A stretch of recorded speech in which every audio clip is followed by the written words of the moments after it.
What was the point of Socrates' philosophy? In my opinion, it's twofold.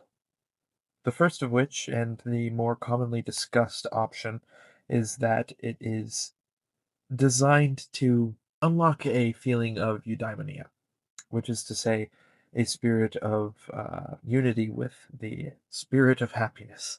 What does that mean? There's a couple different ways you could think about it.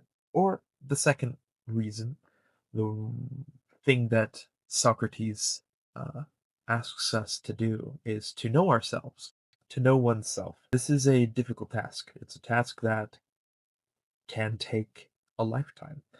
And I believe it is a task that I am currently undertaking still to this point. In order to truly know yourself, there's different things that I think that you need to do. I don't think it's just something that happens out of one situation. I don't think it's something that happens out of 20 situations. I think that um, one cannot truly know themselves until they have lived their full lives. Perhaps it is not possible to know yourself until you're lying on your deathbed. This is a very literal sense of knowing yourself, though. This is a way of thinking like, okay, I've known every single thing that I've done, and so because of that, I know who I am. I know what I am. No, I don't think that that's actually what knowing yourself is supposed to mean. In order to think about what knowing yourself should mean, what I think comes closer to what is actually attempting to be said there is that in Ender's Game, one of my favorite books, uh, written by Orson Scott Card, at the end of the book, Ender, the main character, he has finally destroyed his enemy. He has completely destroyed them. He has killed every single one of them except for one. And he's coming to realize that as he came to understand his enemy better and came to a near perfect understanding of them, he eventually began to love them. Um, and it was a true love, and it was a true sadness that he felt whenever he discovered what he had done to his enemy. Once he figured out that he had actually destroyed them, it broke his heart, and he spent the rest of his life trying to fix that fix that mistake. Um, and I think that that has something to do with uh, knowing yourself, because I believe that if a person were to fully know themselves, fully understand who they are as a person, they would love themselves at the same time. They would love that which they understand, which I firmly believe, in part thanks to Ender's Game, is a part of what loving anything is. Loving a partner, loving your dog, understanding what these things are, just as a lack of understanding is an excellent way to breed fear, which is in a lot of ways the opposite of love. You might say that hate is the opposite of love, but I actually think that hate is much closer to love than fear is. Fear, I believe, is the true opposite of what love is. Now, if we take into account this proposition that truly understanding a thing will lead to us loving it, does that mean that Socrates was trying to get us all to just love ourselves? Well, I think that to some degree, yes. I think that knowing yourself is a call to uh, loving yourself.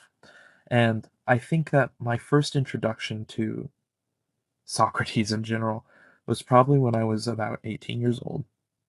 And I did not understand really what know yourself was supposed to mean. Um, I kind of thought of it in a sense of knowing everything that you've done, kind of like what we discussed before. And further, I believed that being in a spirit of eudaimonia had something to do with God. It had something to do with following the teachings of the Catholic Church specifically. Um, I'm no longer a person who associates with Christianity, and I'm sure the reasons for that will be discussed in a video later on.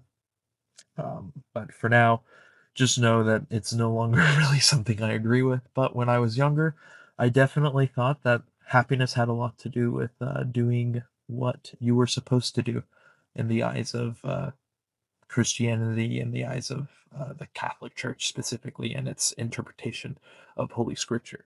Every sect has a different interpretation of that same scripture. Yeah, so at some point in, I would say, the moment that I kind of really realized that my happiness wasn't going to have anything to do with anyone else on the planet was last year when I went on a trip to Oslo. I took a bus ride from Madrid all the way up to Oslo, Norway. Got to go through several different cities. It was a lovely, wonderful time.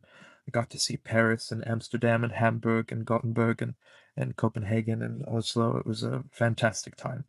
But on that trip, there was an individual that I met who's still really special to me and really important to me because they kind of unlocked something in my brain. I can't even tell you specifically what it was that they said.